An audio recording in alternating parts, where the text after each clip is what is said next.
एक मंत्री, उसकी हिम्मत कैसे पड़ गई हमारे वेतन के बारे, हमारी बुजदिली, हमारी कमजोरी उसको हिम्मत देती है। हम उनके खिलाफ खड़े हो जाएं, हिम्मत नहीं आएगी।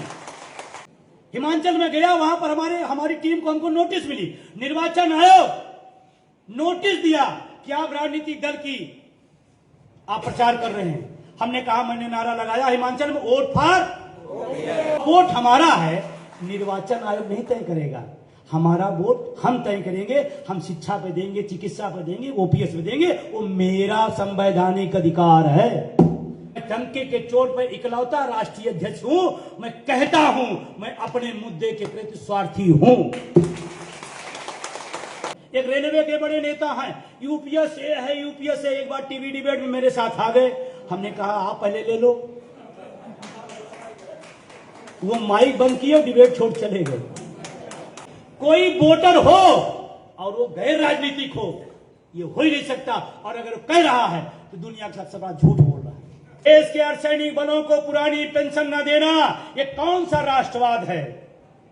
देश के लिए जान, आन, मान, शान और कुर्बानी देने वालों को पेंशन नहीं, और घर में एसी में बैठकर राजनेता 4-4 पेंशन लेता है और राष्ट्रवाद की परिभाषा हमको सिखाते हैं।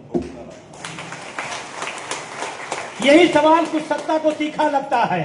यही सवाल मेरा पूछना कुछ लोगों को आश्चर्यजनक लगता है। लेकिन मैं सवाल सच है या झूठ है, आप बताओ।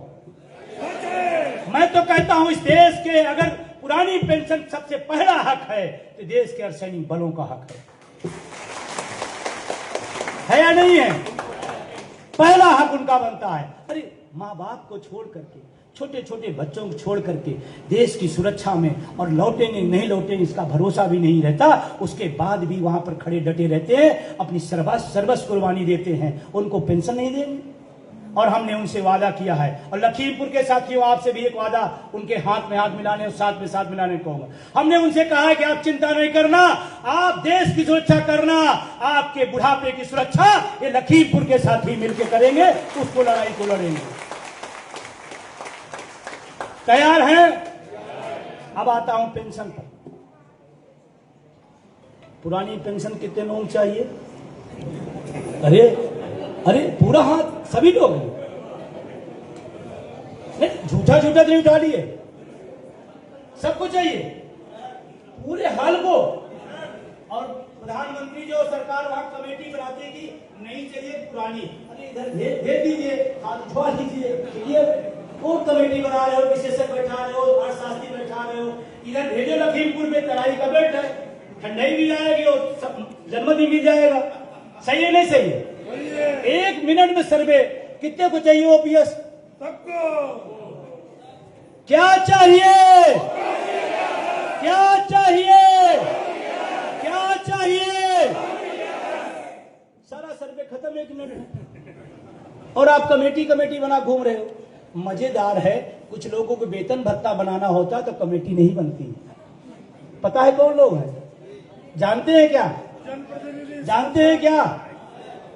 अभी उत्तर प्रदेश की विधानसभा में विकसित भारत, विकसित उत्तर प्रदेश के लिए रात दिन 24 घंटा उस पर डिस्कस हुआ। विकसित भारत, विकसित उत्तर प्रदेश के लिए रात दिन 24 घंटा डिस्कस हुआ, और विकसित भारत का पहला नमूना जो निकला, 24 घंटे का 48% वेतन भत्ता बढ़ा दिया। ये विकसित भारत। अब सोचो, अभी 4 दिन पहले की बात है, आपको याद होगा। और कोई कमेटी नहीं बनी, कोई पक्ष विपक्ष नहीं आया, कोई बहुजनवादी, कोई राष्ट्रवादी, कोई समाजवादी, एक भी नहीं, सब।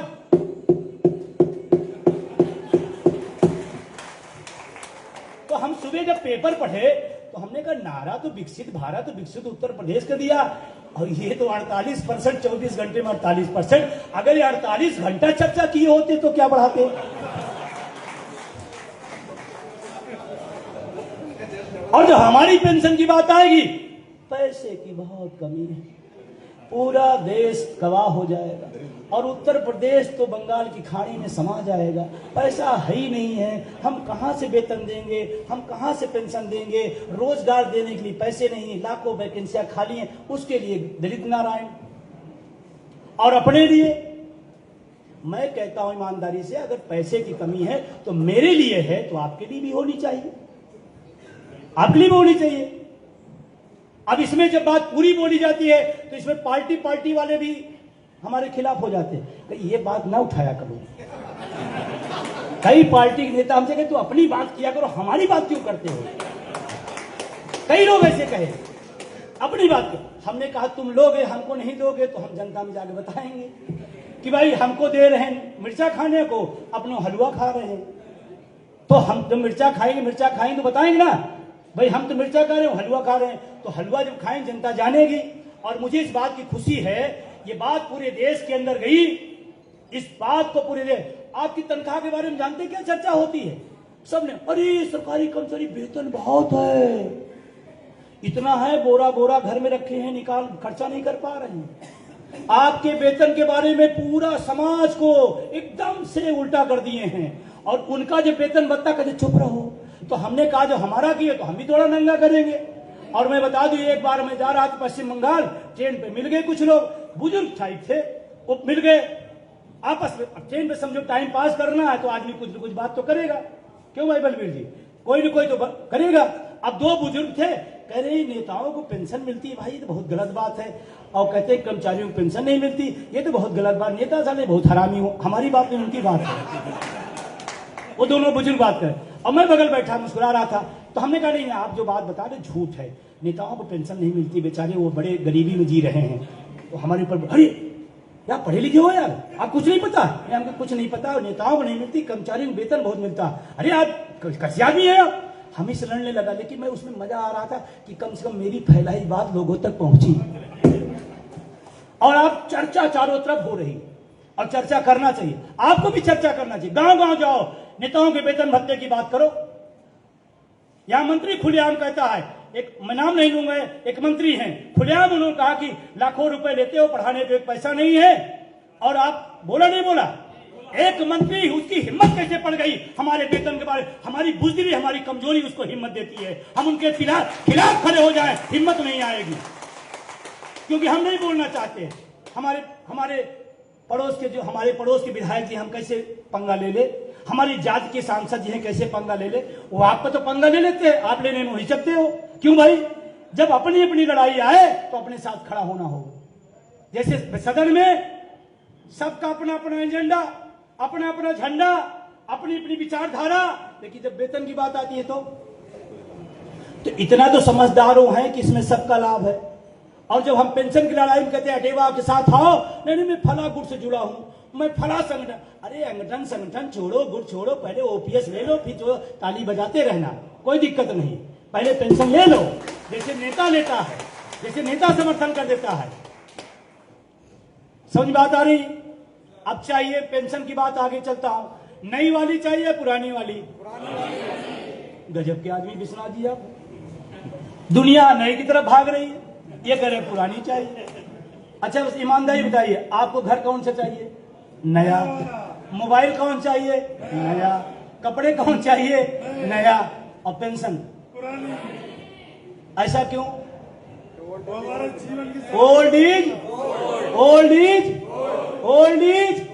गोल्ड, इसलिए क्योंकि पुरानी पेंशन का कोई विकल्प, आप एनपीएस लाओ, आप यूपीएस लाओ, आप मोदी पेंशन लाओ, आप जो पेंशन अटल पेंशन लाओ, उसका कोई मुकाबला नहीं ओल्ड पेंशन का।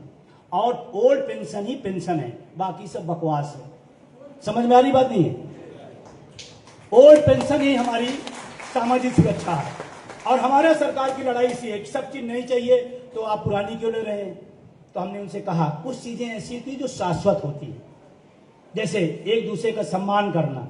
अगले वाले चरण बदल जाएगा क्या, हम अपने माँ बाप का पैर छूते हैं, उनसे आशीर्वाद ले, अगले चरण बदल जाएगा क्या।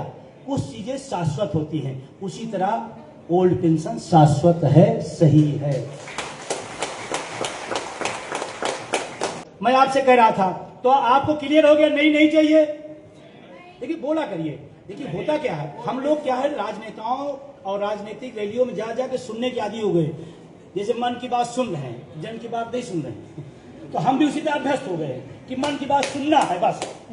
अरे आप हमारी सभा में है, हमारी तरफ दोनों तरफ से बातचीत हो रही है। ओल्ड पेंशन क्लियर है, अब नई पे आते हैं। नई पेंशन क्या है? नई पेंशन न्यू पेंशन स्कीम जिसको बोला गया, बाद में उसको कहा गया नेशनल पेंशन स्कीम कहा गया। ये सरकार वर्तमान में राष्ट्र के नाम पर खूब अच्छे तरीके काम करती है। नई नीति, नई शिक्षा नीति, नई कृषि नीति, नई पेंशन नीति, नई आयकर नीति, और जितनी नई लगे समझो फ्रॉड है।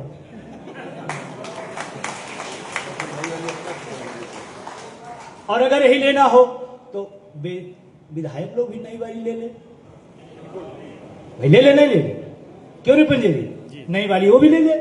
अपने लिए नहीं लेंगे, अपने लिए पुरानी व्यवस्था, हमारे लिए नई व्यवस्था। तो एनपीएस पेंशन व्यवस्था नहीं है, उसको हम नहीं लेंगे।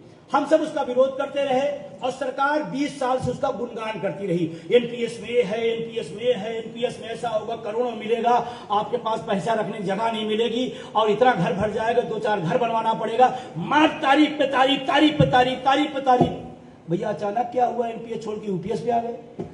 जब इतनी सुंदर थी तो फिर बदला क्यों आपने? इसका मतलब पिछले 10 साल 12 साल से जो अटेवा और अटेवा के लोग कह रहे थे वो सच निकला। निकला नहीं निकला? तारकेश्वर जी बताइए, निकला नहीं निकला? इसका मतलब जो हम लोगों ने बात कही वो सच है, वो सच निकली, तभी तो आप बदले। अगर सही थी तो आप रुके रहते। और उसी तरह से यूपीएस जो लाई गई उसको भी आज कह रहा हूं वो गलत है, इससे भी ज्यादा गलत है, इससे भी ज्यादा गलत है। अगर अच्छी है तो पहले आप ले लो, फिर हमको दो, हम भी सोचेंगे।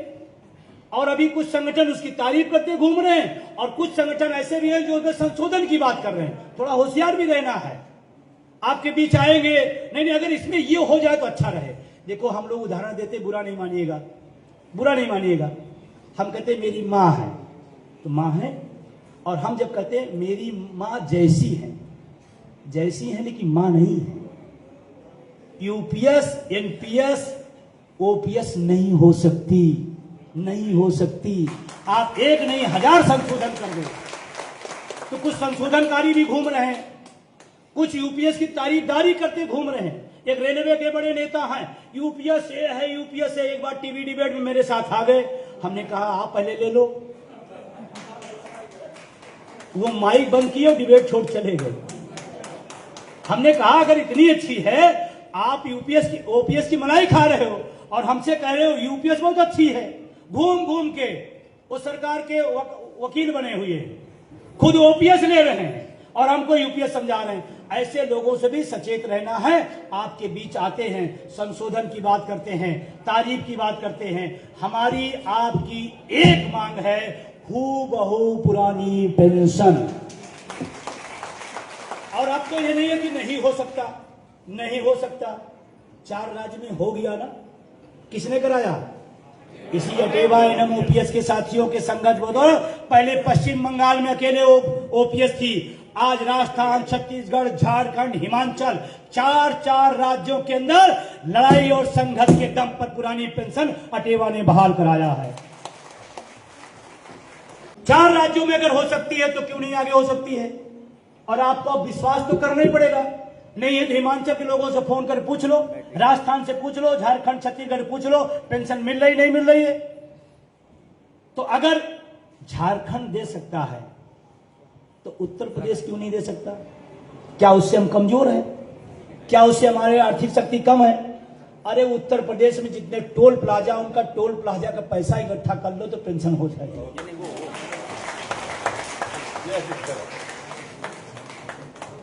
है या नहीं है?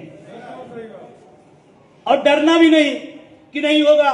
अभी सीतारमण जी का आया स्टेटमेंट कि नहीं नहीं पुरानी पेंशन नहीं बहाल हो सकती। बहुत लोग साथी मेरे पास फोन, सर उन्होंने कह दिया। अरे उनका काम कहना यार। जब भगत सिंह चंद्रशेखर जी और सुभाष चंद्र बोस गए अंग्रेजों के पास, मुझे आजादी चाहिए, तो अंग्रेजों ने कहा आओ आओ ले जाओ। ऐसे कहा क्या? नहीं दूंगा नहीं दूंगा नहीं दूंगा नहीं दूंगा कहते रहे ना। देखो क्रांतिकारी थे, आंदोलनकारी थे, लड़े और हम आजाद भारत में बैठे हैं। इनको मना करने दो, अपने आंदोलन को तीखा करो, अपनी जिम्मेदारियों को तीखा करो, अपनी भूमिका को, अपनी जिम्मेदारी को बढ़ाओ। क्यों नहीं होगा? और आपको एक सूत्र भी बताने जा रहा हूं। और विजय बंधु ने अभी तक जो जो कहा सब हुआ है। एक सूत्र आपको दिशा देने जा रहा हूं, जो आपको निराश करे कि नहीं हो सकता, ये सरकार नहीं दे सकती। किसान बिल कौन लाया था? वो वापस कौन किया? कौन? दूसरी सरकार। अभी प्रधानमंत्री लाल किले बोले हैं जीएसटी आया ना।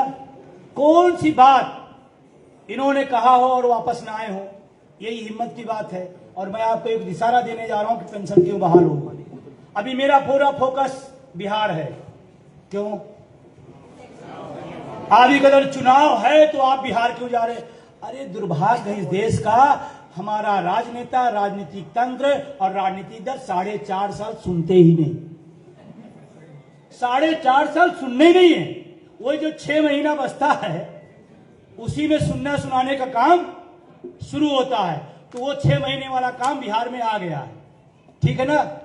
अब बिहार पे पूरा मेरा फोकस है और बिहार में सरकार पलटेगी, ओपीएस बहाल होगी।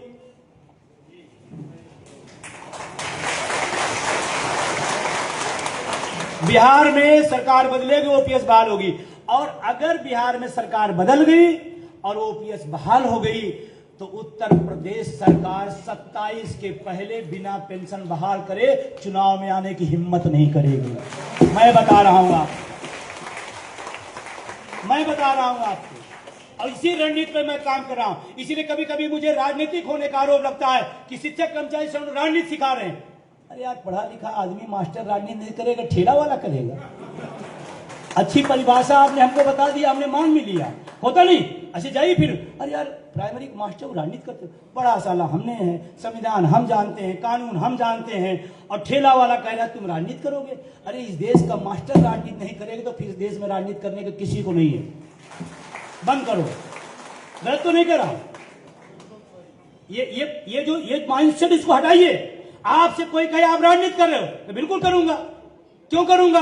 हमारे अधिकार उसी से तय होते हैं, हमारे हक उसी से तय होते हैं, हमारी सुरक्षा उसी से होती है, हमें हक उसी से मिलते हैं, तो हम क्यों नहीं करेंगे? और राजनीति क्या है? कहते मैं तो गैर राजनीति। बहुत लोग चिल्लाते हैं कि मैं गैर राजनीतिक हूं। मैं आपको एक नई भाषा दे रहा हूं। कोई इस देश का वोटर हो और वो गैर राजनीतिक हो, ये हो ही नहीं सकता। प्रिंसिपल साहब, मेरे बात पे मंथन करिएगा। कोई वोटर हो और वो गैर राजनीतिक हो, ये हो ही नहीं सकता। और अगर वो कह रहा है तो दुनिया का सबसे बड़ा झूठ बोल रहा है। मैं गया और कोई संगठन नहीं गया, सारे संगठन चुप मार के बैठे हैं कि सरकार जिसकी बनेगी उसी साथ चलना है। वो विजय बंधु बेवकूफ आदमी बोलता रहता है, सब कुछ पंगा लेता रहता है। संगठन चुप, एकदम सन्नाटे। बिहार में इस समय कोई संगठन नहीं जाएगा, सिर्फ अटेवा एनएम ओपीएस जाएगा। क्यों जाएगा? क्योंकि बिहार में वाले फिर वही सरकार आ गई और सरकार के लिए ओपीएस नहीं देंगे। तो हम साल भर चिल्लाएं, नारे लगाएं, रैलियां करें, धरना दें, और बाद में जब वोट देने की बात आई तो हम चुप हो गए। तो तय तो वहीं से होगा। तो हमें अपने हक के पक्ष में वोट डालना चाहिए कि नहीं डालना चाहिए? डालना चाहिए। हमारा वोट है, हम तय करेंगे। हिमाचल में गया, वहां पर हमारी टीम को हमको नोटिस मिली, निर्वाचन आयोग नोटिस दिया कि आप राजनीतिक दल की आप प्रचार कर रहे हैं। हमने कहा, मैंने नारा लगाया हिमाचल में, वोट फॉर। उन्होंने 3 पन्ने का नोटिस हम सबको दिया। हमने पढ़ा, हमने 2 लाइन का नोटिस का जवाब भिजवाया। हमें ये पूछा निर्वाचन आयोग से, वोट फॉर ओपीएस नाम का कौन सा राजनीतिक दल गठित है और उसका रजिस्ट्रेशन कब हुआ? आज तक दोबारा सवाल नहीं आया। आज तक दोबारा सवाल, भाई वोट फॉर ओपीएस कोई पार्टी है क्या? कोई पार्टी है? और अगर पार्टी है, गठित है, उसका रजिस्ट्रेशन नंबर, उस पार्टी का नाम, उसके अध्यक्ष का नाम दिया जाए। कोई पार्टी नहीं गठित, वोट फॉर ओपीएस हम करें। भाई हम गलत अगर हो तो बताइए। किसी मोहल्ले में कोई सभासद गया, विधायक गया, सांसद गया, कहा भाई नाली नहीं बनी तो वोट नहीं देंगे। उसने कहा स्कूल नहीं बनेगी तो वोट नहीं देंगे। उसने कहा रोजगार नहीं मिले तो वोट नहीं देंगे। हम कह रहे हैं ओपीएस नहीं दोगे तो वोट नहीं दोगे। इसमें कौन सी गलत है? इसमें कौन सी गलत बात है? अब वोट हमारा है, निर्वाचन आयोग नहीं तय करेगा। हमारा वोट हम तय करेंगे। हम शिक्षा पे देंगे, चिकित्सा पे देंगे, ओपीएस पे देंगे। वो मेरा संवैधानिक अधिकार है। 2 लाइन लिखने के बाद निर्वाचन आयोग आज तक दोबारा पलट के विजय बंधु की तरफ नहीं आया। और आपसे फिर मैं कहने आपके भी साथी बिहार में हो तो उनको बोल देना वोट फॉर ओपीएस, क्योंकि राजनेताओं की बहुत चमड़ी मोटी है। मैं आपको बहुत जिम्मेदारी अनुभव के आधार पर कह रहा हूं।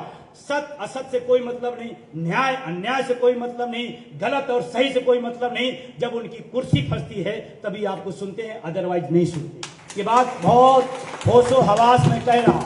और हम क्या हैं, हम बांध लिए हैं। मैं उस पार्टी का समर्थक हूं, मैं उस नेता का समर्थक हूं, वो आपके उसके लिए रद्दी के है, कूड़े हैं। आप जिसके लिए मरते हो ना कि मैं फला विचारधारा से बना हूं, फला विचारधारा से, उस विधायक और सांसद के लिए मर जाते हो, और उस विधायक और सांसद को टिकट नहीं मिलता, पार्टी बदल लेता है। और हम क्या करते हैं, हम तो फला विचारधारा से हैं। उसकी विचारधारा कहां गई? वो स्वार्थी है। और मैं डंके के चोट पर इकलौता राष्ट्रीय अध्यक्ष हूं। मैं कहता हूं मैं अपने मुद्दे के प्रति स्वार्थी हूं। पांडे जी गलत तो नहीं कह रहा, मैं अपने मुद्दे के प्रति स्वार्थी हूं। आप जैसे स्वार्थी हो वैसे गलत है क्या? हमको पेंशन नहीं दोगे तो हम वोट नहीं देंगे। क्यों दे भाई? और इसी कड़ी में वोट फॉर ओपीएस का नारा चला, आगे बढ़ा। सत्ता को नुकसान हुआ, विपक्ष को फायदा हुआ। हुआ या नहीं हुआ? उस मात संगठन ने एक 5 एजेंडा निकाला जो सरकार हारी थी। क्यों सर दीक्षित जी?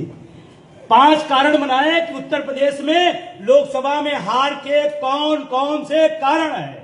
मुझे खुशी होगी दुनिया का सबसे बड़ा संगठन, दुनिया की सबसे बड़ी राजनीतिक दल को लिखना पड़ा कि पुरानी पेंशन हार में कारण है।